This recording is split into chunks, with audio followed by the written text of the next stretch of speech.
Hello, good evening, everybody. Welcome to the Music Market. I'd like to start by acknowledging the Wurundjeri people of the Kulin Nation, traditional owners and custodians of the lands on which we work, and pay our respects to Indigenous elders, past, present, and emerging. Sovereignty has never been ceded. It always was and always will be Aboriginal land. Secondly, I'd like to say that this event is being recorded. So if any of you told your partners you weren't at a streaming panel discussion, you might want to put on a hat. In the event of a fire, there's doors there and there. And that's pretty much it. I think we know why we're all here. It's for something streaming, VMDO links. And tonight we've got two fantastic guests. We have streaming specialist and former Spotify senior editor and strategy lead Peter Stevens, all the way from Sydney, New South Wales. And DSP Consultant for the Annex and former region head for Ditto, Sarah Hamilton, all the way from Melbourne, Victoria. So they're going to talk for somewhere between 45 minutes and an hour, and then we're going to have some questions. Have we come armed with questions? You're very close. You must have questions. All right, well, we'll have a look at it at about 45, and then that'll leave half an hour for us all to have a drink together and encourage you to leave in an orderly fashion. So, yeah, they're going to talk for a little bit, and we'll come back with the mic later on. Take it away, Sarah. Thank you. What Thanks, a Neil. short, sharp intro. Just getting it done, Neil. I love it. So nice to see you all. So many familiar faces here from Ditto or, various places. And I just want to say that I'm really happy to be here today because I would have sent Pete hundreds, if not thousands, of emails over the last few years via my role at Ditto. And I just want to say that Pete is one of those people in the music industry that's always been very respected and did such a great job of just really uplifting and supporting artists while he was at Spotify. So I'm really excited to be here with you today and just talk about some things that I'm sure a lot of us want to know. Thanks, Sarah. Yeah, really looking forward to talking. Cool. So I thought we might jump in with a really easy question. Can we talk about the algorithm and just how the algorithm works and your insights into that? I'm sure everyone understands it 100%, but I feel like a little bit more information would be good.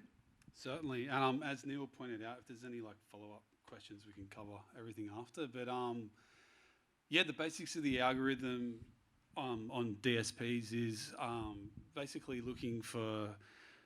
When you join the DSP, you sign up, you're listening to various types of music, you begin to build what's called a taste profile. And the audience, everyone has pretty much a unique taste profile. And the algorithm serves you based on that. The first key main thing is when you enter an algorithmic playlist, autoplay, any of those mediums where the algorithm drives it, the first thing it looks at is artists you know and love. Then, of course, there's serving up the discovery element, which is why, the algorithm is such a huge topic at the moment, particularly in kind of, building and developing artists on streaming platforms. And the discovery element looks at a couple of different things, mainly similar artists, so like digital artist communities per se. And an example, to put it simply, is if artist A is listened to by this user and then this other group of users listen to artist A and B, we should recommend artist B back to that original user. So it's quite a complex, deep web of connections. And also sonic signifiers as well. It might say, look, this particular user tends to listen to indie rock, but indie rock can be quite a broad term. So what particular type of indie rock are they listening to, or what are the kind of sonic signifiers per se within that song that this user will likely connect with? And then it'll also look at the kind of activity when you're streaming, anything from when you're organically seeking out music or listening to editorial playlists, agritorial playlists, etc. How much of that particular song you're listening to. If the stream goes over 30 seconds, that obviously counts as a stream, as we all know, but also influences the algorithm and shows that the user is actually engaging with that particular track, and it feeds into the taste profile. That is very interesting. I was actually just saying that the algorithm was like a web today. I think that's a very good way to think about it, a kind of very intricate spider web. And so we're going to talk about playlists as well and how people can get on playlists and the different kind of playlists. But something that you and I have been talking about, Pete, is that there are a lot of other things that artists can do on Spotify to build up their profile and to build up their audience on Spotify that can then, enhance the algorithm. Can we chat about that a little bit in terms of what are some other things apart from playlists, which we'll get to, that artists can do that can really help grow and build their audience on Spotify? Yeah, it's there's things they can do on platform and off platform, obviously. A big part of it is, I was talking the idea before of these kind of digital artist communities, finding ways to. I guess first and foremost is just we as you say, we will get into the editorial playlist, but that shouldn't be the be all and end all of the strategy. It should only be a part of an artist's strategy. And a huge one, and possibly the biggest key one, is building that engaged, engaged organic audience doing things off platform, like using CTAs to get the audience over and follow your profile, stream your song, add the song to their personal playlist, save it, etc. Because that's very important in terms of influencing the algorithm and defining kind of where you sit on platform and where your journey could navigate through these particular kind of digital artist communities. And what did you want to talk about specific? Yeah, those are some really good examples of some other things that people can do to, help build up their audience on Spotify. But I guess if there's anything else that is helpful, or any other kind of milestones or things that can build and grow that's really valuable to artists when they're in that journey. Yeah, I think, and I don't think it's spoken about enough, is treating your DSP profile like as you would your social media profile. I say the same thing as well, 100%. Yeah. Just, constantly updating it, having artist picks, having playlists with, fellow like-minded artists, or just music that you're influenced by, because, that can all help feed into the algorithm as well. Particularly the influencer side, because it's going to give you, just your audience, and as well as, influence the algorithm, a clearer idea of where you're coming from and where your connections are and where you sit within these kind of digital communities that are being created through the algorithm. So yeah, and having as much info in there in terms of your bio and everything, because everything counts in terms of building out your profile.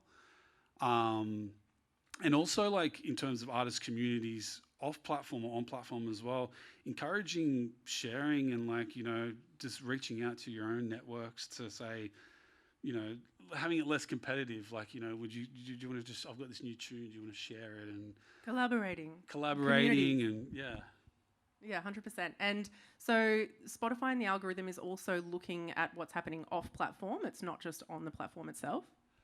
I wouldn't say it's scraping off platform in any manner, but obviously what's happening on platform to drive your audience to, DSPs is obviously going to influence things strongly on platform, but the off-platform activity is obviously very important. And, where are you touring, and things can overlap there as well. You can use your, the data you're seeing on platform to inform where you are touring and know where your audiences are and where there's potential audience gaps that you feel there's a potential to grow.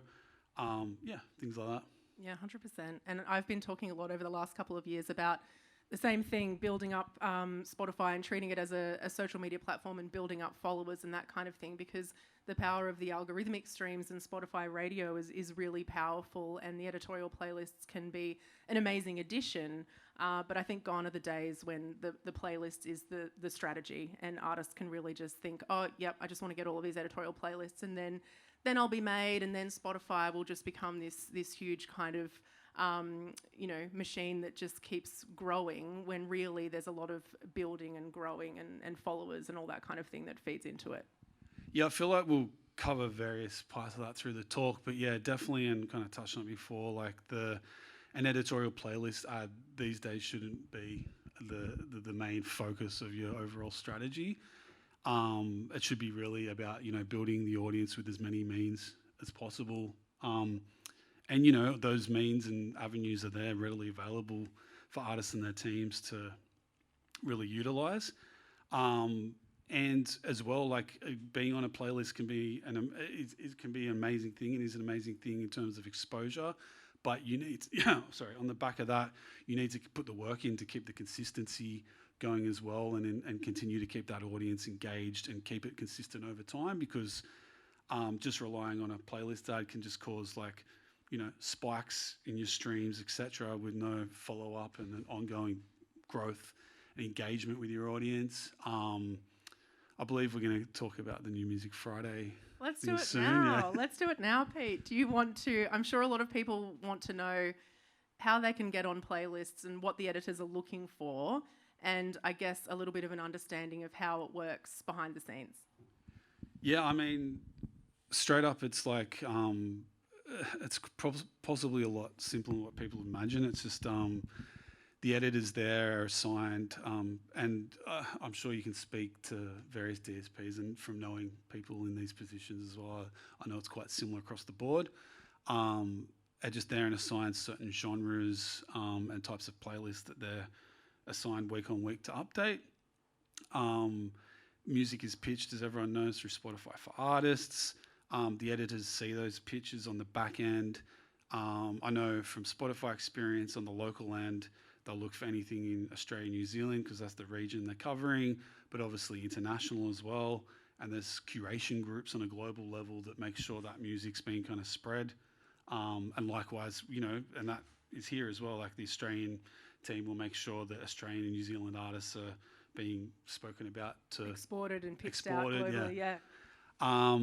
And then, it's basically, a mixture of like the editor is looking at, first and foremost, is the song as well. And I know it's a very subjective thing, relying on someone who's sitting there listening to a song that could mean a lot of different things to a lot of different people. But, these editors are obviously kind of like experts in their field as well, and have a very strong understanding of different music cultures and whatnot. So they're using that knowledge and their knowledge of the particular playlist audiences they're dealing with to really define what should sit in those various playlists. There's a lot of, I know there's always a lot of questions around what should be in the pitch. Any does little that affect tricks or tips or anything like that, or anything that stands out? Well, the song always comes first and foremost, the detail that comes with it. My advice is don't overload things. Keep it short, sharp, minimal to the point. Use a lot of, I was talking about sonic signifiers and similar artists and influences thing before. It is important because you've got editorial teams at these DSPs that are dealing with a significant volume week on week of music. So that's the main thing why they want things short, sharp, to the point, but it can make that listening experience. And if you're helping paint the picture in their head of what type of artist you are and where the song kind of sits, it can help make the decision process a lot quicker of where they could envision it sits in the kind of playlist ecosystem as well. So contextualizing it for them. Yeah, and there's some other things, like a lot of questions I've had in the past are like, well, to put it down straightforward, is like things like the sonic signifiers, the influences, anything like that or even like, similar artists that you're touring with, and just kind of painting the picture for the editor or the music team as where you sit and where you see yourself is great. Sending like a list of kind of press premieres or things like that, maybe not so much, because at the end of the day, that's not really going to affect the decision. They're looking for the quality of song. And whilst the wins don't hurt, sometimes just having a big pile of lists can just be glanced over, because again, there's only so many hours in the day for these curators, so they're not going to have the time to go through every single minute point. I have two specific questions that I'm hoping other people have wondered as well. When it says 100 words about the song, is it helpful to say what the song is about and why it was written and give some context there, or is that not really something that's looked for? I can't speak. I can only speak from my personal experience when I was doing it. And this isn't to discredit the artistic process at all. You can put I wouldn't base the whole pitch on what the lyrical content it is or what's behind the song. I feel like I'm just saying sonic on loop here, but like There's always a few words that we'll say. What the sound is and where it sits, and where do you see it, and yeah, I think a little less emphasis on going too deep about this was written after a breakup, and just being brutally honest. It's good. Brutal honesty is good. And then I have another question, which might also feed into something else that we've been talking about, which is if you are an artist and your music may potentially work in another country outside of Australia, or perhaps you have a different background or heritage that's from another country, is there a way to display that in the pitch? I know there's kind of the hometown section and the currently located one, and I know there's been some artists in the past that have tried to sort of game it a little bit and be like, I'm going to say that I'm from Brixton because that's the kind of music that I'm making even though I live in, Sydney or whatever. Do you have any advice around that, both from the Spotify for artist pitch, but then also how artists can approach potentially tapping into some other scenes outside of their own country? I feel like the music will speak for itself there, because the music teams at DSPs have this knowledge of what's working in what regions, what's popping off where. Definitely don't change your location to where you aspire to, because it's not advised to try and do that little trick. Because as I said, like I can't speak for other DSPs from the Spotify experience. They're looking first and foremost at music. Like the reason they are there is to serve local music and local artists on the platform. So if you're like based here and you're touring here, but your aspiration is to, as you say, Brixton or whatever, it's not going to come across their radar.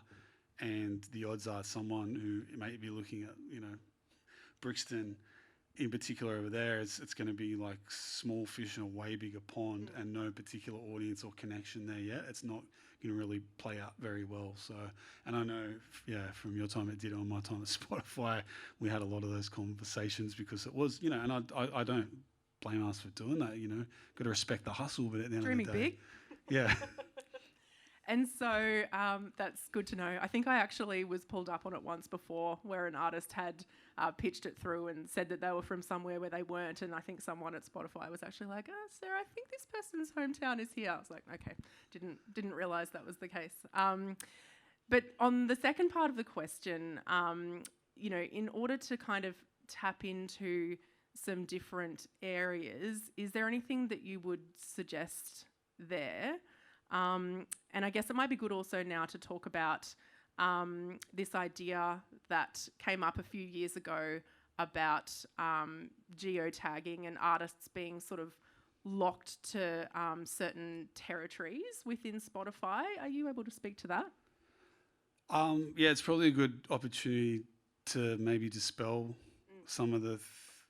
just for context, I know some people across it. There was a visitor to Big Sound from a company called Network who has said a lot of valuable things towards that very early in the piece when people were trying to understand the algorithms. But the one about geo-locking maybe isn't as relevant now. And I remember, at the time, and I'm just being brutally honest here. Bring the honesty. At the time, I was like, okay, I don't think there's much in that particular comment because I don't, and I know from experience at Spotify as well, like there'd be no value in having an algorithm that geo-locks artists to certain territories, especially like, we're in this, the whole beautiful, big, amazing thing with streaming is that we're in a time now where, for example, in the physical area, it was a gargantuan task to break outside your own city, let alone nationally, let alone globally.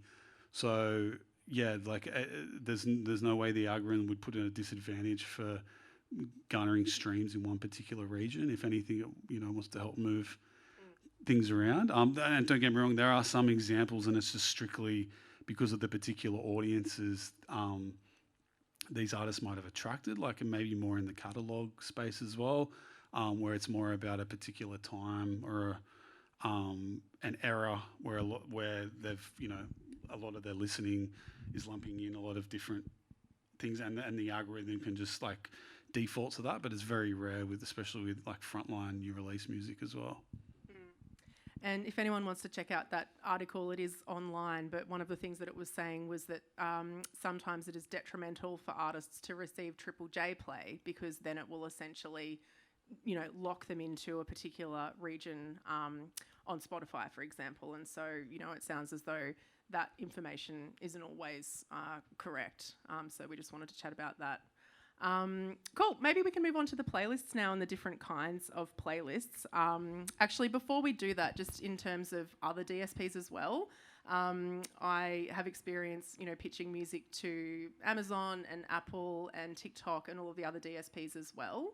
And just the process in doing that, not all of them have the same kind of a platform, and Spotify for Artists, where you can actually pitch it yourself, but it's starting to become more so. So, you know, with Amazon, there's Amazon Music for Artists, and there's a way to start pitching music through there. There's Apple Music for Artists, and you can't pitch your music there, but you can get access to a lot of data. And hopefully it'll be something that independent artists can do themselves. But you can also work with a partner, so a distributor who will look after that for you and just put your music in front of the editors. But I'll also say that a lot of editors from the different platforms, they're really across music and really across what's happening.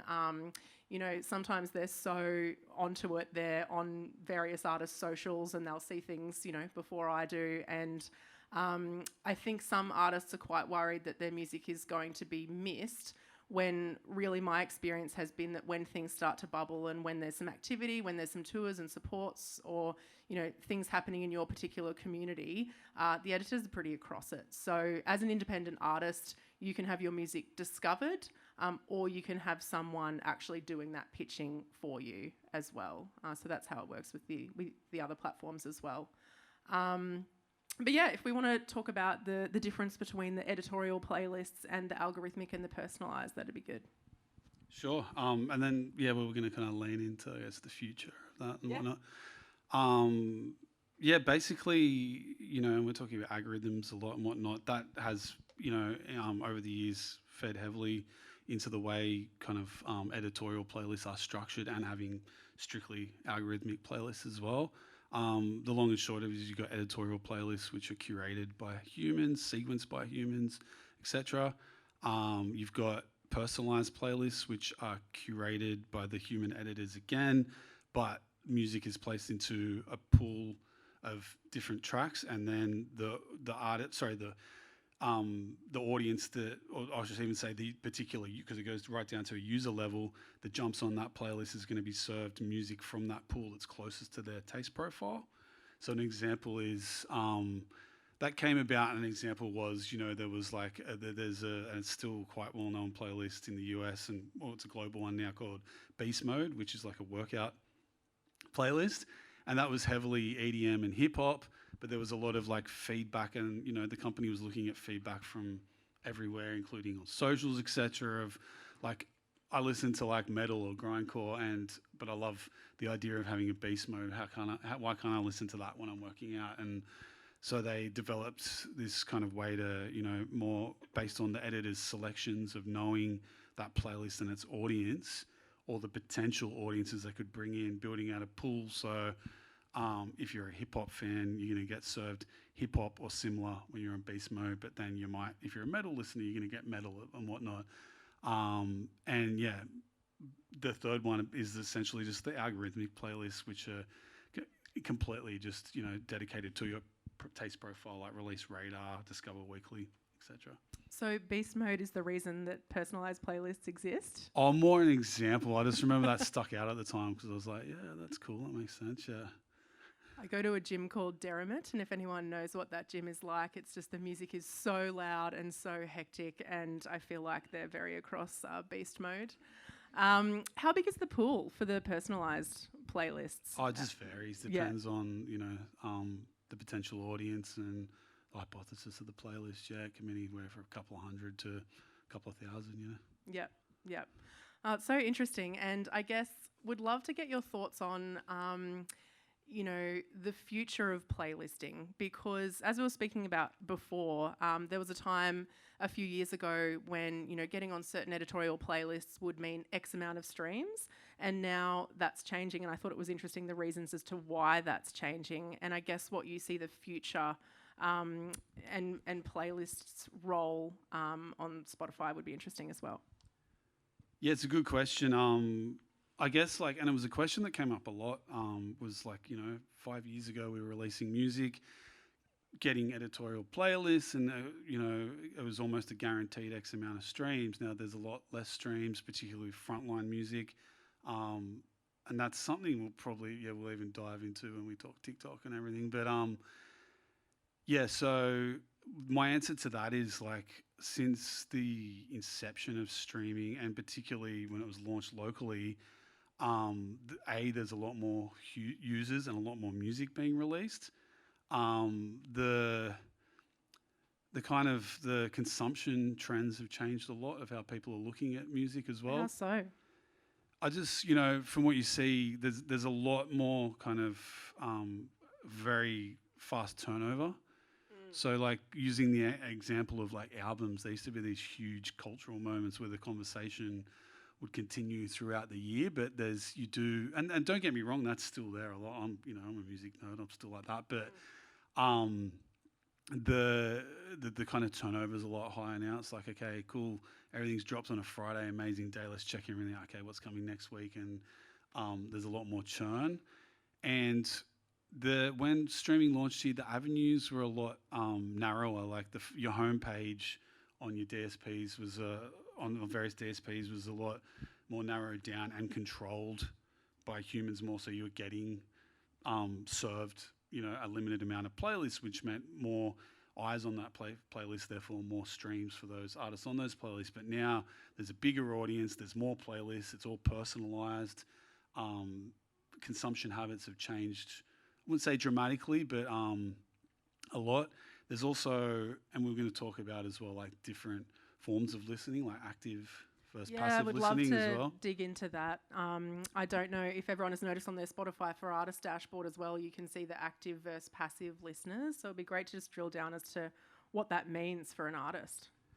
Well, the long and short of it is to just break down the types of listeners. Active listeners are those that are finding your music through organic means, like searching, going onto your profile, streaming from your profile, saving your songs, finding your song in an editorial playlist, saving it and adding to their personal playlist and following through, and eventually, essentially fans. So some kind of an action. So they're actually doing something and connecting with your music in some way. Yeah, and they're lean-in listeners as well. They're music lovers. They're actively seeking out new music and they love discovery and whatnot. Passive listeners are more on the end of, as streaming's become more ubiquitous, sorry, I just muddled that up,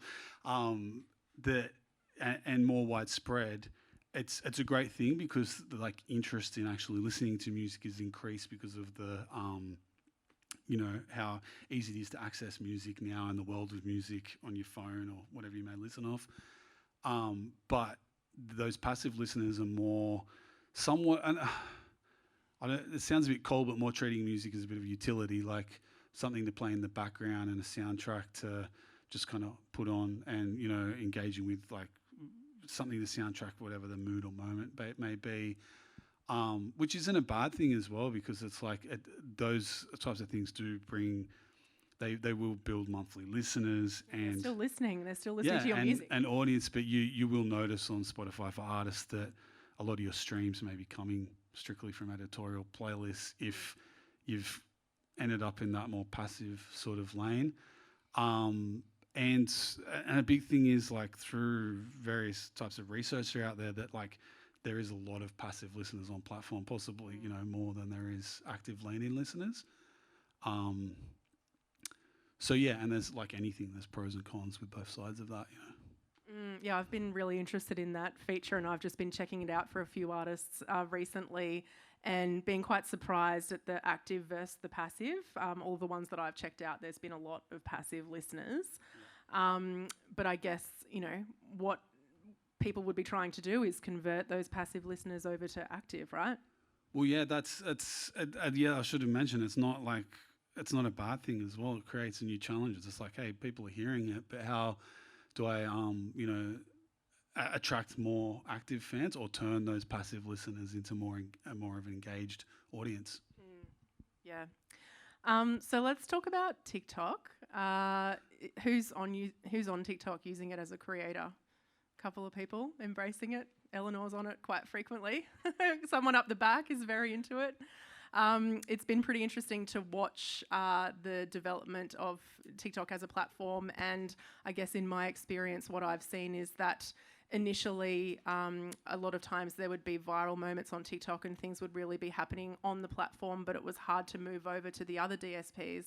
But what we're seeing now is that it's moving across a lot and it's influencing listeners and audience in a really dramatic way. I mean, what's been your experience of seeing TikTok develop? And, you know, let's talk about TikTok music as well and what might happen there. Like I said before, with anything pros and cons, but like as what I've liked seeing as a music lover, how it's kind of broken down some barriers a bit in terms of music consumption and like arguably kind of changed music consumption patterns and trends over the last few years. So, you know, an example is how it's, you know, it's new music is not, and again, there's pros and cons with this. New music and frontline music isn't always at the forefront. You're finding these quirky trends where, like, you know, I think we were talking earlier about the Miguel example. Like, a mild hit from 9 years ago is all of a sudden one of the most streamed songs on DSPs through being built up through a trend. And it's doing amazing things in terms of, you know, building up lots of streams for these particular artists that are attached to these trends, creating hits out of them. But like with all good things, there's also a few adverse, or what you could say, arguably adverse effects as well. Like that has led to like a lot of stream share of catalogue way overtaking frontline music, and that can put a lot of like developing and new artists at a bit of a disadvantage because it's then therefore harder to break in a world where more catalogue and when we say catalogue as well, it's like it's actually a shorter time frame. It's like 18 months and beyond, but that's variable through different people's kind of meanings of it. But yeah, so catalogue consumption overtaking frontline creates smaller windows for new artists to break through with frontline music. Yeah, so there's pros and cons with it as well, and also like it's arguably brought back the kind of age of the one-hit wonder to a degree, because there's a lot of these songs that are attached to trends, and artists are finding it harder to follow up because the audience are, you know, as we talked about earlier, moving on from things quickly, and it's proven not to be huge with like in terms of follow up for artists, and then it's kind of putting them in a bit of a standstill to a degree. But again, it's early days. Like it could, you know, it'd be interesting to see where it heads. It'd be interesting to see when TikTok music eventually launches as its own DSP and a platform, how that will influence things, whether users will stick with the patterns they know, or bring everything onto the one platform. And yeah, like the results so far have been variable. Like there is, excuse me, reso in some markets as well. And, you know, the results there have been variable in terms of how it has affected consumption and platforms and competition and whatnot. I totally agree with what you're saying about there being positives and negatives of everything. I've heard a few stories of artists not enjoying touring in the way that they used to, because instead of fans listening to and knowing their entire album and all of the lyrics, there'll be like this moment of, say, 90 seconds that just everyone gets up and gets really excited. Has anyone ever been to a show like that before? I saw Barker not that long ago, and there was a moment like that. And there's, just been a few shows that I've been to that all of a sudden everyone just erupts and there's like 30 to 90 seconds of this, you know, really intense response, and then people sit back down again.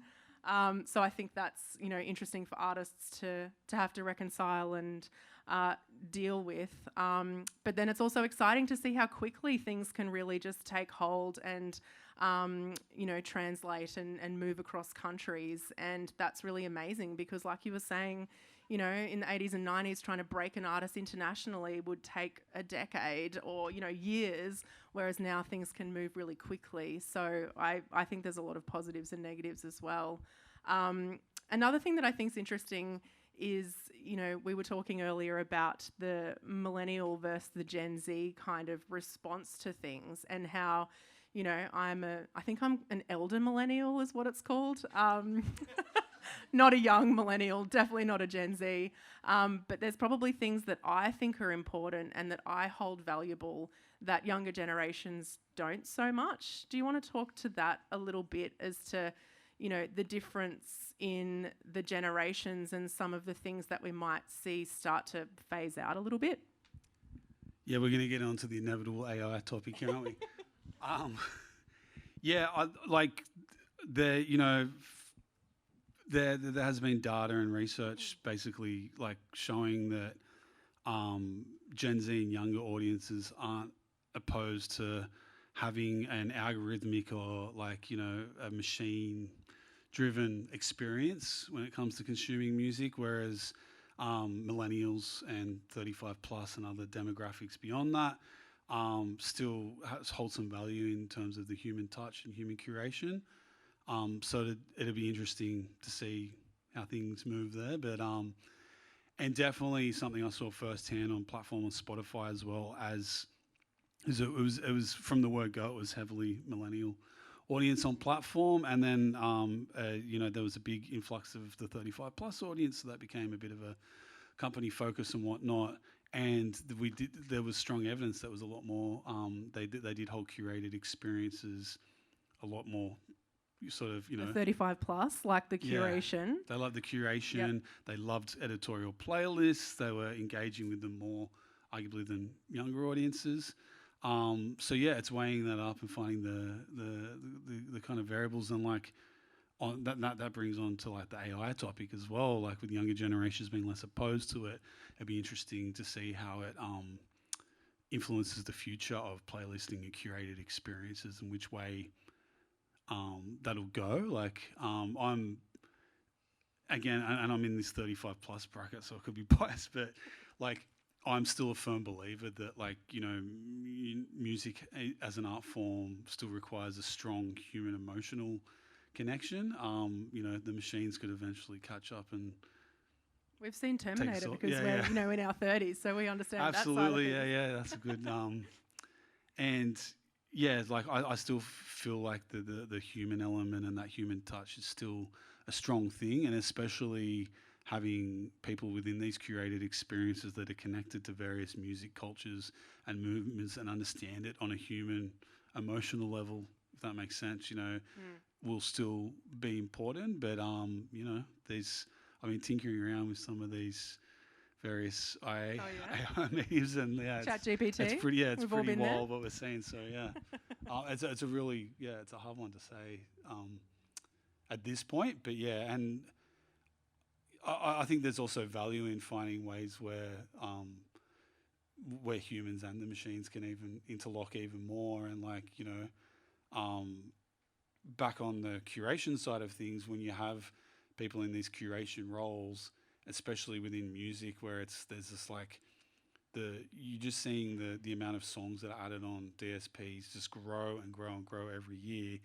There's only so many sets of years you can put behind that, so having some like machine kind of influence to not to lighten the load, but like even further, like with that load, help connect more audiences to more artists to more audiences, and make more connections. I think it could be a strong, valuable thing. Yeah, a lot of the articles I'm reading about AI at the moment are just basically using it as a tool as opposed to the solution, because that exact reason of we're all human beings and we want to connect with music and have, you know, real curators. But I find it interesting to think that maybe that is a millennial kind of an attitude, to want to have that human connection. And, you know, it does feel a little bit uncomfortable, but it's also like, maybe I will, you know, be part of the minority moving forward, in that, you know, it's not going to be as important to other people.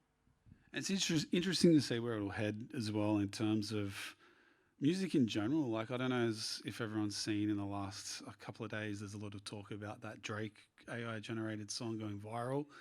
It's like, are people, like, in the future, I don't mean to be in the future, like, you know, a Terminator scene or something, but like, you know, like, are people going to connect with that on a human level as, looking at it as genuine and have an emotional connection, or knowing that it's been kind of formulated by kind of scraping various areas and learning and building like a mimic of Drake as the example? Is there going to be that connection with it on a music level? And then, you can also bring that down to the playlist and curation side of things as well. Like, are people going to adapt for the fact that, a machine learned my taste and built this on it, or this is giving me something, so I'm probably rambling a bit here, but this is giving me something genuine that's come from, someone on the other side who understands me as someone in the audience that digs this type of music or wants to know more about this particular music culture, etc. But then also, who is leading the culture, I wonder, because it's like your taste is being influenced by the AI, which is all kind of merging together. It was a couple of years ago now, were you across the FN Mecca signing? It was the first major label signing of a hip hop artist that was completely AI. And a colossal flop as well, on many levels, Yeah, colossal failure, because basically I don't know how anyone had, said yes and this had gotten through all of the different levels, but basically there was a lot of cultural appropriation and, creating this figure that was based on hip hop, which is usually about lived experiences and culture, and it was just completely, depicting police brutality and stuff like that, which is not going to sit well, because that person, it's not a person, they haven't had that lived experience. And I guess that goes back to just, music being inherently human, and we need to connect on this human level. So it'll just be really interesting. I feel like ChatGPT has just made AI completely, launch into the stratosphere, and everyone's thinking about it and talking about it and probably has these concerns. But it's already out there as well, isn't it? It's already being used, and it has been for a really long time. Yeah, it's true. And that particular example, and forgive me, I can't remember the name of the artist, but FN Mecca. FN Mecca, sorry, you did mention that. Yeah, I guess that was an early stage of testing the waters. And you could also bring it to, I don't know if this is a similar example, when Gorillaz blew up, for example, they had the cartoon identities. Everyone knew it was Damon Albarn and the rest behind it, but people became more used to the cartoon identities of the band but still knowing there was that human, obviously completely human element behind it. And I think that the FM Mecca just came in too fast, too strong. It was just like, all right, AI is kind of happening now. We've created this and the music wasn't really that good either, but it's a statement. Yeah. It was. I guess it was good for an experiment to see what could head, but it was just it didn't really connect for me personally. I could tell with a lot of other people as well. But then again, this Drake AI thing's gone viral, and I don't know if, again, is when you pass the novelty phase, it might just be people checking it out because they're like, how well can AI completely replicate Drake? But will it ever get to the point where we're like, okay, no, this is kind of a bop, I'm going to keep streaming that, and then there's a bit of fandom behind it, and then will that be the tip of the iceberg, And if they're passive listeners, then they might not be researching and kind of understanding. Yeah. Just to bring it back a moment, there are some artists out there who are, putting everything they've got into their music, and they're making amazing music. They're just emerging, they're getting started. Sometimes in the industry, there's this talk of the chicken and the egg, and sometimes artists just really need someone who's going to be their champion and who's going to connect with their music and give them their first shot, whether that's adding them to radio, community radio, Triple J, whether that's a Spotify playlist, whether that's agreeing to work with them as a booking agent, whatever it might be.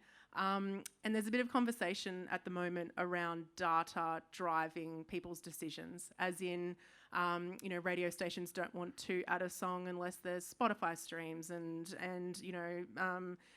different platforms looking at the data. And we were just talking about this before, and I think it would be great to just, let the artists in the room know how it works from an editorial perspective, and that it's not always kind of data driven. For sure. And it's good you mentioned the radio thing. Radio in the past wasn't really getting much data beyond like what do you call like that focus group kind of scenario where they get random selection of like 4 weeks of music or something. Yeah. Or like in the Triple J sense, like the request line to see what kind of reactions they were getting. So yeah, you're right.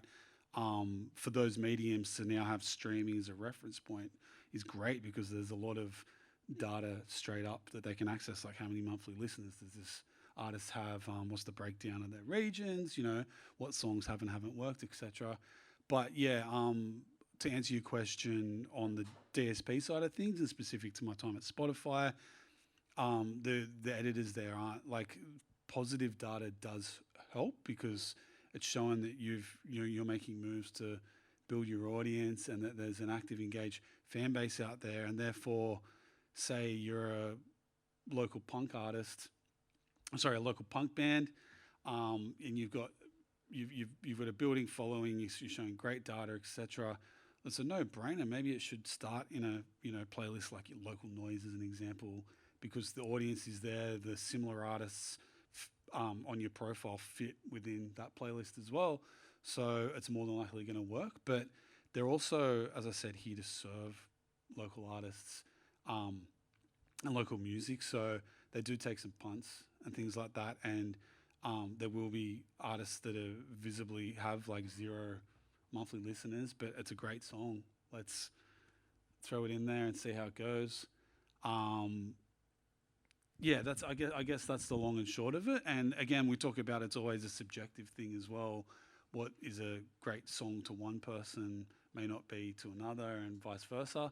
But at the end of the day, these like editors in these positions are cultural experts and whatnot. They're not always going to get it right. They're not always, we all miss things sometimes. The data will pick up and speak for itself. That's why editorial playlists should only be a portion of the strategy as opposed to the big end goal, Yeah, 100%. And I think that's really heartening for a lot of artists to know that, there are editors out there that will take a punt on them sometimes. And I've definitely seen that happen as well, where, there's a really special song and, the artist might not have the data to support that yet, but someone does take that punt. And I've seen it happen many times. So, sometimes I would have artists or managers when I was at Ditto, comparing the monthly listeners of every single artist on New Music Friday and being like, why is that artist there and I've got more monthly listeners? And I'm like, it's still a different song, it's still, or why did this song get added to all of these playlists and this one didn't? And it's like, well, it's different music and, the song will connect more with people or it's showing that it's connecting more with other people. So there's a lot of different factors at play, isn't there? For sure, yeah. Yeah. I think we're getting close to question time, but just before we move to that, can we talk a little bit about artist payments on Spotify and the different DSPs and what artist-centric payments mean? There's been a lot of discussion around that and potentially what the future may be or some conversations that are happening around that side of things. Definitely. It's, it's obviously always been a hot topic in terms of how the way artists are being paid by DSPs, etc., over the years. But it's especially coming to the forefront, I think, this year. Just with things like when you've got like Lucian Grange, leading the biggest record label in the world, bringing in tests on, I think it was on Deezer and maybe Tidal, around artist-centric payments. So the pro rata model at the moment, I'm sure everyone would know how it works, but if you don't, the long and short of it is the subscription money is put in a bucket, and then it's portioned out by who has the highest stream share, etc. And then the artist-centric model that's being proposed is more than like, because I guess that means like you could be listening to your favorite underground hardcore punk band, but essentially some of your subscription money based on the overall stream share is going to Ed Sheeran. So they're like, how can we kind of flip that model a bit and make sure that artists are being compensated in real time based on, the artist-centric model of a payout is based on their streams by their users, etc. It's obviously like, it sounds great in theory, but it'll also be like completely changing the game and a very, very complex thing to achieve with a lot of people agreeing. And yeah, I mean, there you go. But yeah, I think personally as well, and a lot of the talk around this is that like streaming as it's become, you know, the kind of key consumption point of music, the subscription price point hasn't changed. It hasn't evolved with time. But then again, the problem is you talk about active versus passive listeners. The active listeners will more than likely happily pay more, but the passive listeners not so much. So there's that problem to solve as well. But like anything, as things become more widespread and grow with time, like obviously what people are willing to pay for music and, you know, subscription prices should be reviewed in my eyes as well, because it definitely help solve a few of these problems. CD prices went up as well. It wasn't like they just, you know, stayed the same. It's, you know, it's happening for sure. Before we go over to the questions, do you have anything that, you know, you've learned over the last few years that you think would be really helpful for any artists to just kind of understand when it comes to releasing music and just kind of the state of streaming at the moment and kind of building up their audience? It's a good question, but it's also so variable. There's never a cut and dry method, you know, like every artist is unique, and while they may fit within similar audiences, there's always different ways to navigate them. I keep repeating it as well, like build out your strategy, and like don't like.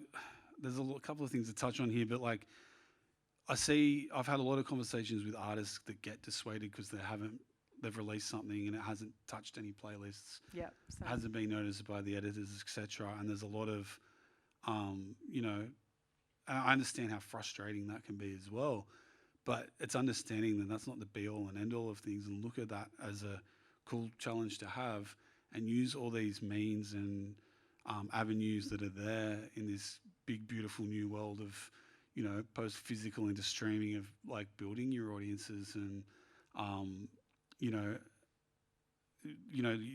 adapting some of that DIY spirit as well, and finding different avenues and researching and talking to other artists, and, you know, and through that building stronger artist communities and connections. And sorry, a bit of a rambly answer, but it could go so either which way. Like the main point is that there's no cut and dry method. Like we get a lot of questions like, okay, that's cool, how do I get in playlists? Or how many times have you been asked that, Pete? yeah, or like, you know, this is great, you're talking about these different avenues, name all of them and tell me how I do it. It's like there's so many variables, and it's there's a huge journey you can set out for yourself ahead, and it can be exciting as well, you know. So it's that went here, there, and everywhere. But yeah, I don't know. What would you say from your experience with like Ditto and working closely with artists and the kind of questions and feedback you get? I guess I would just say, you know, thinking about all of the different aspects of being a musician and what makes sense to you as an artist and your community. Because I think, you know, streaming is obviously a huge priority for a lot of people, but there's also some really successful artists who are, you know, making a lot of money from live shows, and their streaming numbers may not reflect that. And I think sometimes artists, you know, feel badly about that, or they sort of feel some kind of embarrassment about their streaming numbers or something like that. But I would say, you know, like you were saying before, while data is important, it's not the be all and the end all. And I know that there's a lot of people in the industry who might be looking, you know, to sign an artist to their roster as an agent or something like that. And, you know, there are other things to look at apart from just, you know, the streaming numbers and the metric and stuff like that. Like if I am thinking, you know, wanting to work with an artist, of course I'll look at the numbers and any past playlists and, you know, that kind of thing. But there's other things that I would be looking at as well, and just other metrics. So I think it's just that whole, it's a piece of the puzzle, and it doesn't have to be the be all and the end all. It's just a component of it, really. And just really thinking about what success means to you as an artist, and what makes sense in your community, because it's always evolving and changing. I think that with social media, we saw a lot of kind of blasting things out into the ether and trying to create these viral moments. And now what we're seeing with like Discord communities and kind of more closed communities is, you know, fan bases really starting from scratch again, and communities in certain areas kind of going back to grassroots essentially as well.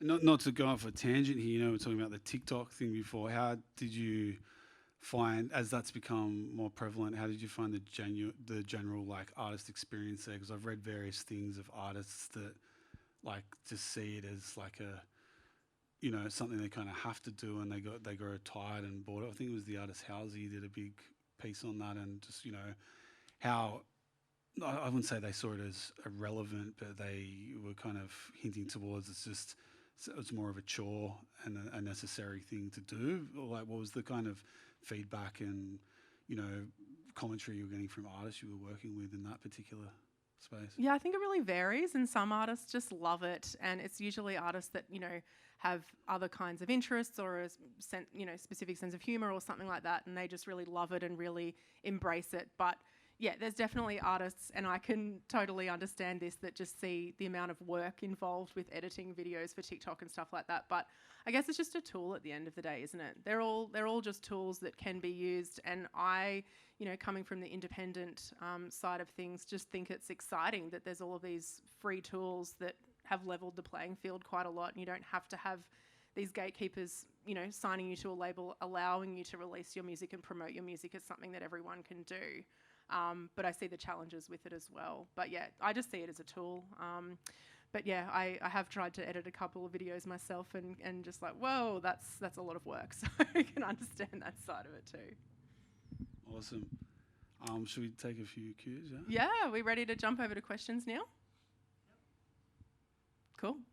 We've got one right up here.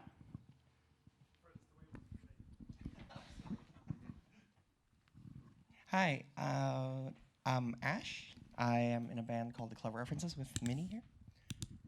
And I just want to say, I'm sorry, this is like the future that we live in. Like, I am a TikTok creator. I did that too when you answered that question. And I'm going to sing you guys a melody, okay?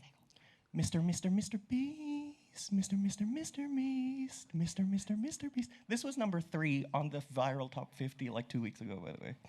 This is the world that we live in now. Yeah.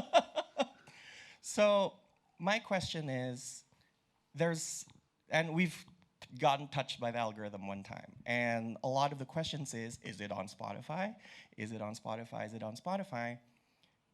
When the song in question was 3 years already on Spotify. So we kind of sort of got that catalog love you were mentioning earlier. My question being, I think with TikTok music, them wanting to be a DSP, the play being like, what if something goes viral? We want them to keep them in the algorithm and stuff like that, to keep them in TikTok instead of asking these questions about, is it on Spotify? And like every day I have to do like, yes, it is on Spotify. You know what I mean? Go check. Yeah. But recently, like Spotify is currently kind of sort of doing new features that, for example, like Marquee is a kind of sort of dip in the waters about like, how about we do advertising on Spotify instead of relying on like Meta to kind of sort of drive data and stuff like that. Do you see, as someone who's worked in Spotify, that Spotify is going to be evolving into its own? We were saying that we should treat Spotify like its own social media. Is Spotify going to change into being more resembling of Meta and TikTok in the future, just by your experience and looking kind of sort of into the crystal ball a little bit? Yeah, I mean, the platform's constantly evolving. Like, it was, you know, obviously from the early days just known as a source of music. Then they brought in podcasts and became more of an audio platform rather than just like a music specific platform. But yeah, I guess from experience, and I can't say directly because I'm no longer with the company, but did you check out recently there was a Stream On event they had as well? Yeah.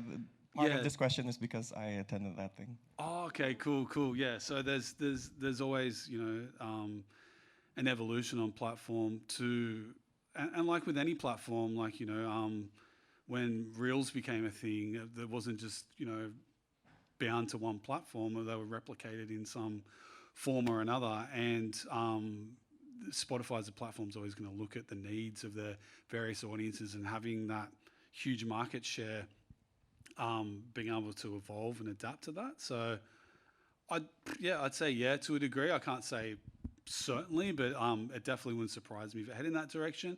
And especially, like, it's always about competition as well. Like, competition is going to heat up with TikTok music and the like. So you've always got to find ways to be ahead or in the game, yeah.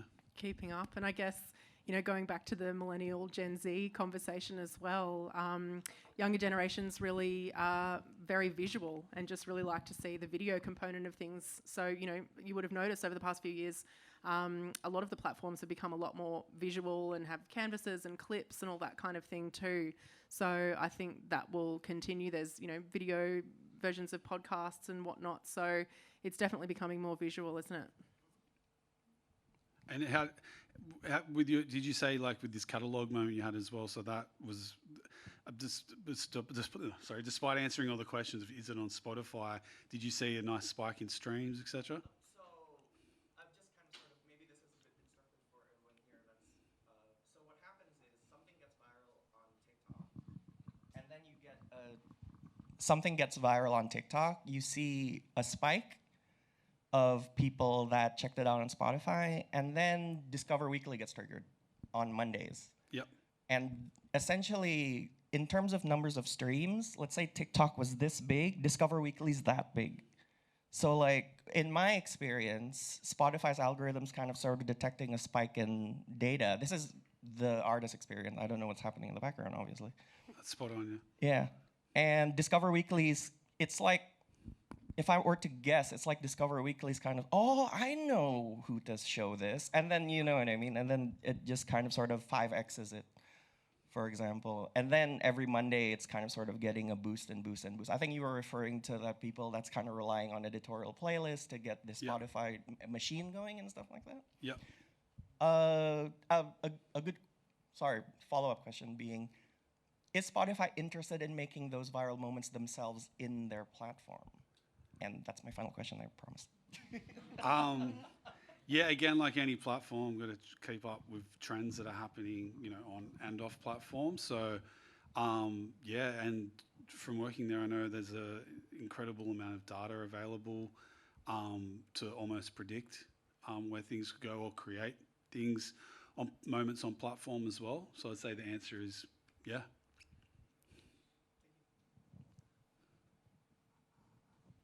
Yeah. Hello. Firstly, thank you for that. It was wonderful.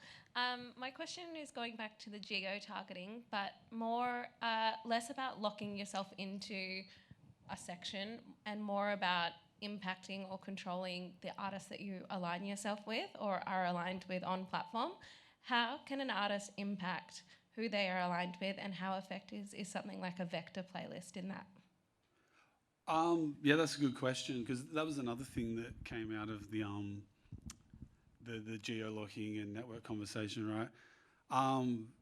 Yeah, there's like, if there was a surefire way to do it, it'd almost be too easy to just kind of, trick the algorithm. Trick's not the right word, but to convince the algorithm that you should be aligned with X artist or whatever.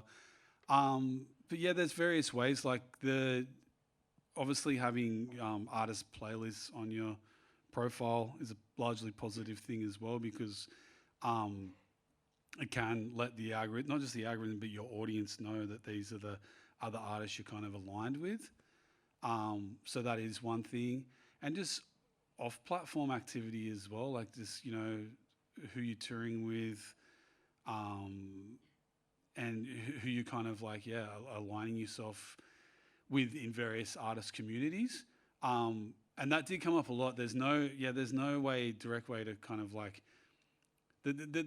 sorry, I'm probably rambling a bit here. There are, because another question was like, we get questions from artists saying, oh, how can we have our artists artist-like kind of section to edit that ourselves? It's like, you can't do that. Like, it's all the way the machine's picking up on things. Have you had a specific example of like positive or negative experiences in trying to? No, it's just been a topic that's come up for me, and I think especially with an emerging artist, when you're starting that process of releasing music, I think it can be really important to make sure that you're aligning yourself or trying to align yourself actively with the right audiences to fit into the right, I guess, like, especially as the more algorithmic playlists are becoming more important, that becomes a bigger conversation on how to control that in some way. Yeah, most definitely. And all parts of your profile can, like everything from your bio and everything like that, can factor into the algorithm as well. So, and I just. Oh, I would, yeah. Like I'm not saying directly go off and do that and just put a poll of artists, but influencers or artists you've toured with and things like that, can help. I guess all of the information's just being tracked all the time, isn't it? Of just like, this particular person or listener was listening to this artist and then this one, and then, they saved both of them to their own playlist. Like, there's just so much information that's being collected all of the time that will make that linking or that kind of thing happen, won't it? Both on platform and off platform as well, if you're playing a festival with someone or playing a show. Totally, yeah. Who you're aligning with, like if you're supporting a band that's got from a very similar artist community or very similar sonic qualities, the engaged lean-in fan that you're going for is obviously going to go check them out on platform, and that stream can help trigger off many beautiful things. And it's even in search now as well. I don't know if you've noticed on, maybe you can comment more on other DSPs as well, but on Spotify you search a particular artist, and when you get through some other parts of the search, you can have similar artists come up as well, or artists that are somehow connected. So it can be a powerful thing to build that. Yeah. Cool. Hey guys, how you doing? I had a quick question just about playlisting and streaming as a whole. Now that you can do a lot more collaborations, and now the feature of having like featured artists, which wasn't around back in the day, where you can have multiple artists being like almost a primary artist on a song. I'm just wondering, when it comes to pitching and things like that, do they pull from all data of all those artists on a collaboration, or is it only the primary artist or the person that you've pitched under? Oh yeah, it definitely it'll almost be looked at as like a mutual audience size. Yeah. And yeah, if you have like maybe a more developing artist with a bigger name, yes, it will show positive data across the board, but you can obviously zero into each particular artist. But yeah, it can be a largely positive thing as well. And when what the editors or the music team will see involved in the back end will be the combined audience numbers as well. So yeah, it's a cool thing.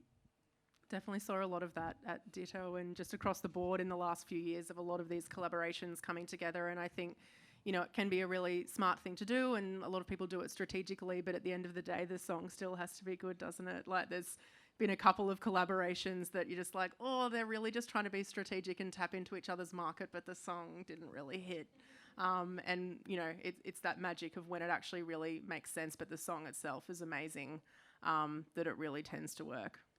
Yeah, and as I said, like the definition of like a featured artist is kind of broken down as well. Like, some people looking at it as a collaboration and not just like, this artist is the headline and this just happens to be the feature, or vice versa.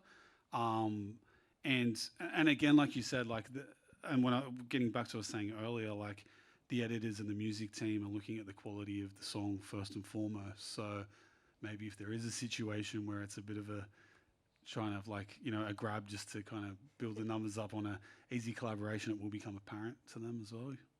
I think there's a lot of work that goes into trying to game the algorithm and, game this and try and make this work, when really it's like, at the end of the day, is the song connecting with people, and is it actually really going to work? And that's what will move the needle. Yeah. We've got lots of questions. We've got a couple down the front, Neil. So I just want to say, my name's Baden, first of all. I want to say that your job that you used to do not only sounded very important to helping local artists come up, but also super fun to be able to listen to music all day. So my question was a two-parter. Firstly, how did you be able to get into that position? So was it more of a ladder thing, or was it just a source of networking and going to a lot of gigs? And then the second one was what got you into that specific sort of area of playlisting? So, what kind of interested you into going into that sort of area? Yeah, it's a good question. Like, my personal experience was, for years I was like, where did I start? I did like a TAFE course, a music industry skills thing, and from that I picked up a role where I was kind of helping out a couple of days a week with curation. I started pretty much with curation straight up, doing music channels for like the Foxtel audio channels and B2B services as well for businesses, and I kind of used that as a base for years, and I was just branching out and dipping my toes in various things. Like I did like artist management, I was doing a lot of writing, DJing, bit of freelancing and stuff around strategy, etc. And then the path to actually becoming an editor at Spotify was I was trying to get a role there for a few years, and like I got knocked back a couple of times as they were building out the team, and then I just got I guess I got lucky, I guess, at that particular time. I'd had many years of like hands-on curation experience, but kind of got across to them that my music taste and knowledge was quite broad. There was a lot of testing involved as well. Like you have to actually create playlists as like part of a test to get in as well. And the second question was that like what parts of my interests fed Yeah, into so that? what sort of interested you in that specific role, in just playlisting itself? Why not sort of, somewhere else than Spotify? Well, I knew at the time so it was 6 years ago, it's when Spotify was starting to really, build a name locally, because, it had launched here, I can't remember what year, but it was, it had been a few years into then, and it was like, I could tell it was from the experience I've had of getting to know some good people working there. And I saw a lot of opportunity as well. So when they were specifically hiring, there was only one editor there at the time, and she was doing everything, like curating every genre, which you can imagine the task was just bonkers. I remember that. And she needed someone to come in that had more knowledge in particular areas like hip hop, punk, metal, etc., which I had some knowledge in, and I saw the opportunity there, like to really, because at that particular time it really aligned with that kind of second wave of hip hop that came through in Australia, and I thought there's an opportunity to help build that through on platform. And discussions I'd had with artists pre-Spotify show me that they weren't maybe actually getting the love off platforms or radio, etc. So I thought there's an opportunity there not to not to like use these artists to help build Spotify's share in that space, but create a space for these communities, which became like the A1 brand and things like that. We grew that out. So I saw, just basically like the short answer is a lot of opportunity from utilizing my, knowledge and expertise in certain genres to help build it for the company, help positively benefit local artists and local artist communities, and like career development and growth for me. Like I was an editor, but on the A1 side of things, and we did Front Left as well, which was an indie one. I was like hired as an editor, but through using the A1 specific example, we also did live event, a podcast. I was learning about the marketing side of things, content creation, and getting this invaluable experience across all things that fell directly outside the, what I was hired for as an editor. So it was a really cool experience in that regard. There's also a lot of other services that are curating playlists as well. There's a company called Cusic that creates playlists for retail spaces. There's Nightlife that does a similar thing. They're based in Brisbane. There's something called Marketing Melodies. They're actually looking for someone at the moment. They've got a job, and they are creating these playlists for retail spaces. I also think it's a good idea to just, start building your own brand and creating some playlists on Spotify. And then if you're an expert in your particular genre or sound, then people can easily use services like Chartmetric to see where the big independent playlists are, and then they'll start sending their music to you. So you can sort of practice on Spotify, but there's other services as well where you could get some work curating also. And it's big thing is understanding audiences as well. There's understanding the music side and the culture side, but digging deeper into audiences, and like there's the data and everything's out there. It's very apparent. And just leads me into something else on a random topic, but it can help in that regard to understand various audiences. But a very valuable tool, particularly for artists, is free and it's out there. It's a website called Every Noise at Once. It's actually put together by someone who currently works at Spotify, and it's great for like artist mapping and things like that, and understanding. For example, you might aspire to, be within a community of another particular artist, and you can put their name in there and just see what other similar artists are and how they're being defined in terms of their genre and subgenres and things like that. It's very cool. I actually checked that out today. Yeah, I had a play around. It's very cool. Yeah, it's a great tool, and it's free. It's out there. It's great for artists to use and their teams. And every noise at once. Yeah. Hey guys, I have been hearing a lot in the industry about Spotify and them penalising artists for doing first plays, or what we used to call premieres on Triple J. Just wondering if you can talk to that and if you've had any personal experiences on it. Yeah, so I was around when all that was kicking off. There's someone from Spotify up the back. I can see his ears pricked up when this came up because he was the one managing it. Sorry, Jono. Didn't see you up there, Jono. Hey. Run, Jono. But that wasn't like a competition thing. It was, and that wasn't like Spotify trying to say, why should Triple J have the first play instead of us, blah, blah, blah. It was, there's firm evidence that, and especially, we were talking about before about the cycle of music and people's attention spans and whatnot. If there's a premiere, say like a week before on radio, there's a strong chance that it's actually going to be detrimental towards building your audience, because what's the first thing they're going to do when they hear that the potential audience hears that song on radio? They're going to open up Spotify, Apple, YouTube, etc., and go, okay, I'm going to save this to my best of 23 playlist, or to listen to later playlists or whatever. And they, we're very much in an age where you want everything on demand and everything instantly. So having a premiere strictly on radio isn't really going to do much for audience growth. It's just going to, and you're going to risk having a consistent growing audience on the back of that key release. So that was the reasoning behind it. There was no malice or anything behind it. Did you have any like personal experience with that was positive, negative, or? No, just when talking to distributors, they were having conversations about the fact that we needed to be really strategic now about having premieres and us talking with our PR agent and our distributor at the same time, so that it went directly to stores straight away after that, because there was conversations about artists not getting playlisting because they pitched for, or like had gotten a premiere on a radio station beforehand.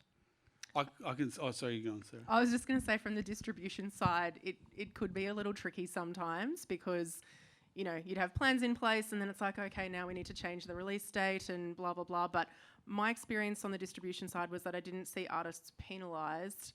And it was more around when there was a lot of, like, a partnership or something set up, like, say, if an artist was, the equal artist or something like that, then there's certain things, just to ensure that it will all operate smoothly. But I didn't really see artists get penalised. But yeah, I understand it's a bit frustrating for managers and distributors, to be frank, as well. But I see it from the side of just like, wanting to capitalise on that audience and really kind of make sure that the track has its best shot as well. Yeah, and like I can say the artists weren't directly penalised. It was more bringing that conversation in between distributors, labels, etc., artist teams, and trying to point out, the advantage of doing it that way. And it's because it was easy as, having a timed release, which distributors all offer, and aligning it with that first player. It's as simple as that, because then, it's a win-win for everybody. And I know there was a few myths that went around about artists missing out on playlists, etc.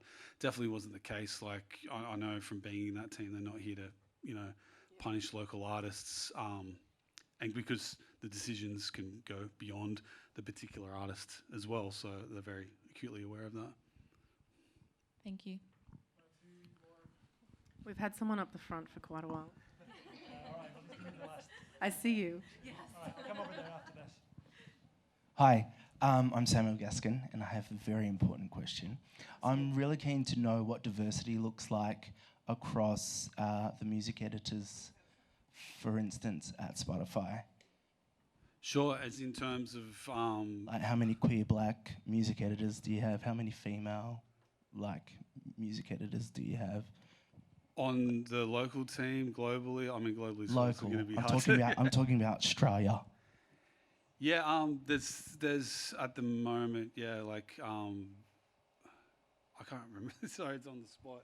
Maybe I'm 6 just or 7 thinking- people in the music team in total. Because I should mention that the Spotify team is a broader music team which makes up artist and label partnerships who speak to the industry, organise promotional opportunities, marketing, etc. on platform, and the editors are the editors that we've spoken about.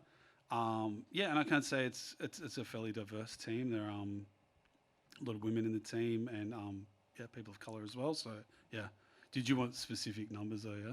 I'm just interested to know because when I think of, for instance, record labels in Australia, major labels, I go straight to old cis white men. So I'm keen to know what it looks like, for instance, in the streaming world, and if it's similar, or yeah. I would definitely say it's more diverse in streaming world. I think streaming world's always been more progressive.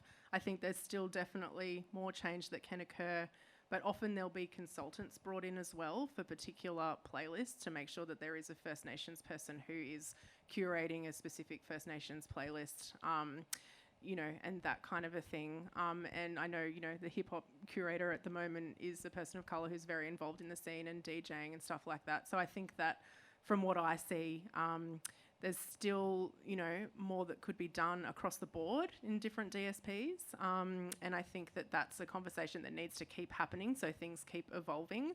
But I would say that the reason why I work in streaming and distribution is that, it's definitely a focus, particularly with programming and curating. And I think it's getting better in terms of, diversity across the editors as well. Thank you. No problem. Hi, my name's Ross. Thanks for that. Just you made maybe a throwaway comment before, Peter, which was the hypothesis of a playlist. I just wanted to check that was actually a throwaway comment and not something more significant. But I was also curious, are there tipping points in the algorithm, i.e. followers, streams, or something which, could be like a target, 500 listeners, 1,000, which it actually then changes the way the algorithm thinks about you? That wasn't really a throwaway comment. The hypothesis, it's kind of like how the playlists are treated and built from inception and beyond, and how they're defined internally in terms of who's the target audience, what's the most common type of music that's going to be on there, etc.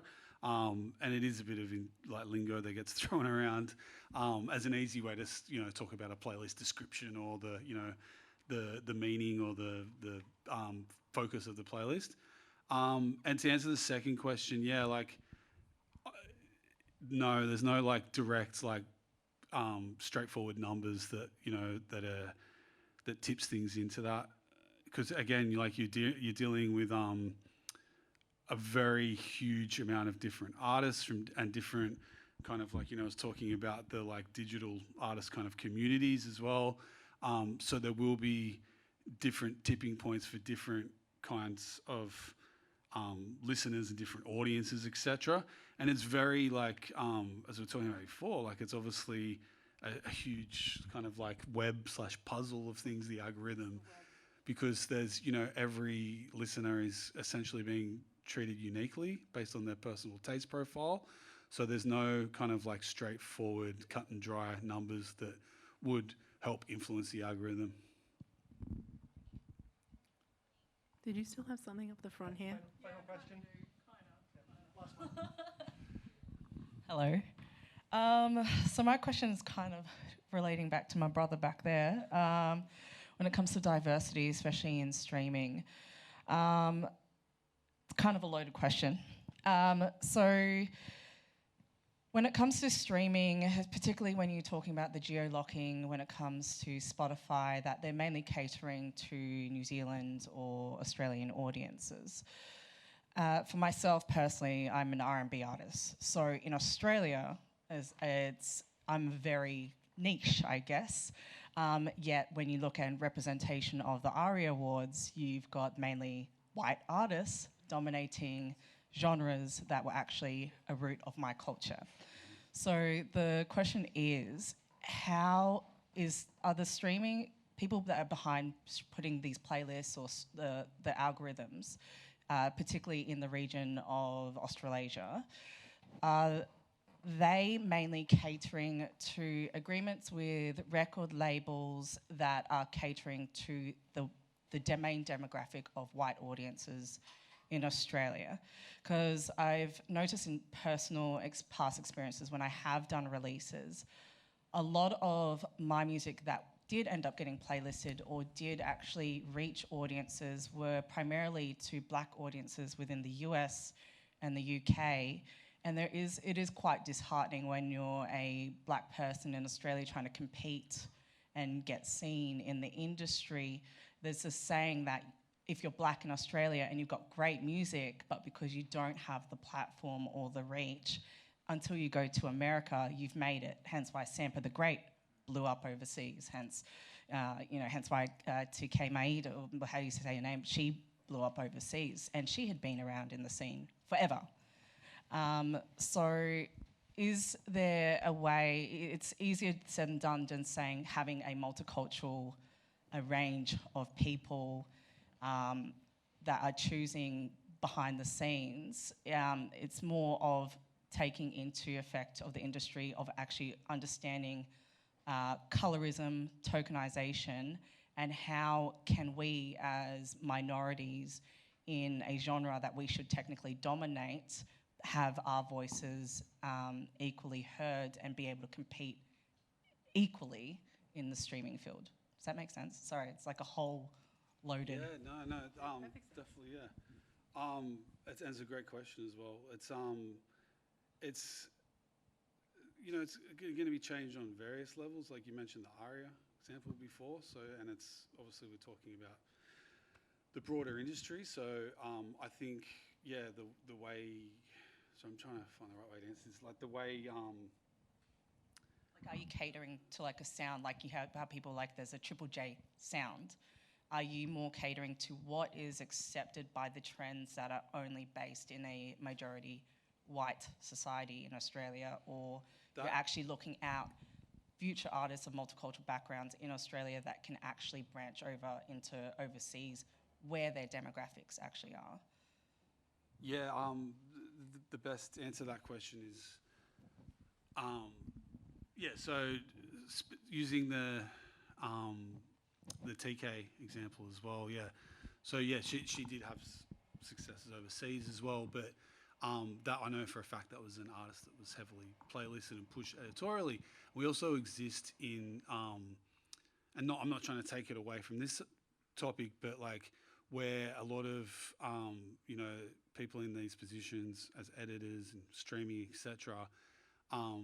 We're in a market where like not only there's these problems, but also like international artists are taking up a lot of stream share compared to local artists. So the editors and decision makers in these positions, and I can only speak for Spotify from my experience there, are sometimes pushing against some of the audience trends to a degree. Like there will be common things like maybe data coming back negatively for a local artist, or and you're right, there are specific audiences and things they kind of look at and expect from music that need to kind of be pushed and influenced in the right direction from some of these decision makers. And I hate using the word gatekeepers because that's never a thing really, that's never been treated that way from my time at Spotify, but it is a powerful tool to be able to try and influence audiences and push for more diversity through music consumption trends.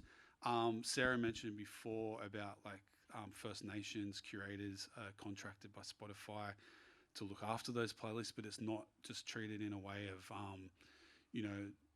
it's not a tokenistic way of they're just there to curate the First Nations playlists, which are entirely taken up by First Nations artists.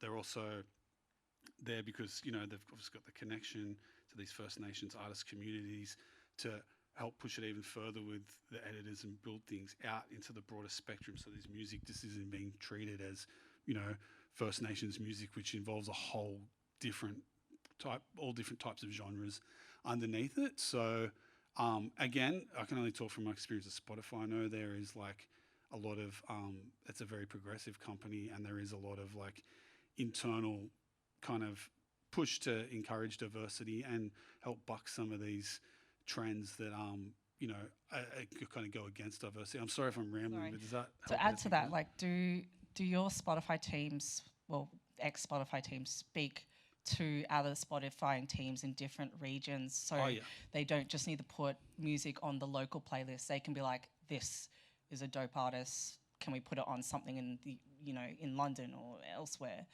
Like, totally. So you can actually just go into another region and access their playlist. It's not just strictly Australia. Absolutely, yeah. There's a thing called curation groups that they've got set up. So it's broken down by genres and sometimes moods and moments, etc. Frontline catalogue, etc. And they're sharing their local priorities and what the editors believe in, or have proof that there's, you know, some strong data behind it. But as Sarah asked before, it's not always just about having the strong data. These editors will advocate for artists where they're like, this is an incredible artist that I feel like it's going to go well. We want to break them here, so can we, you know, get them into some UK playlists, etc. So it's definitely not locked to this region with the approach. Yeah, I definitely was a part of those kind of conversations, you know, with artists like Maisha and Kait and those kind of artists, of just like, you know, how can we export this artist outside of Australia? And, you know, obviously they got a lot of support here, but I guess there's a lot of people pitching. There's like people from distributors pitching artists, and then there's, you know, people at Spotify pitching to their internal teams internationally to really try and, you know, grow these artists' profile. And I think it's really interesting what you're saying, and I would really be interested to see the data as well in terms of all of this information is being collected. Let's really look at and see, you know, how everything is matching up in terms of what's playlisted and what the audience is.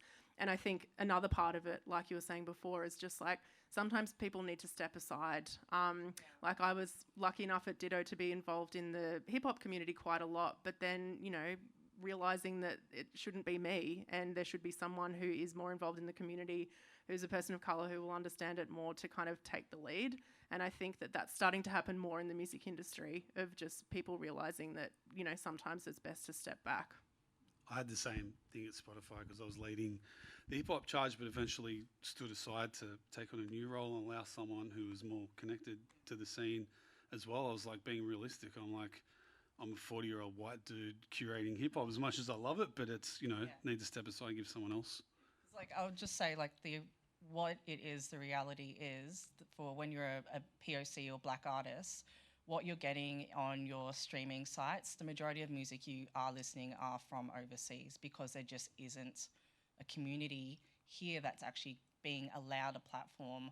Or most of our gigs happen like late at night, but you're not seeing people in the corporate world, such as Spotify, coming out till a gig at like 3 a.m. or something ridiculous within black communities. You know, like how no one's actually going out of their way to come in. It's like, yeah, that's just like, it's, you know, like how are you creating and uplifting these communities as well? Like, are people going out into these black spaces? Yeah.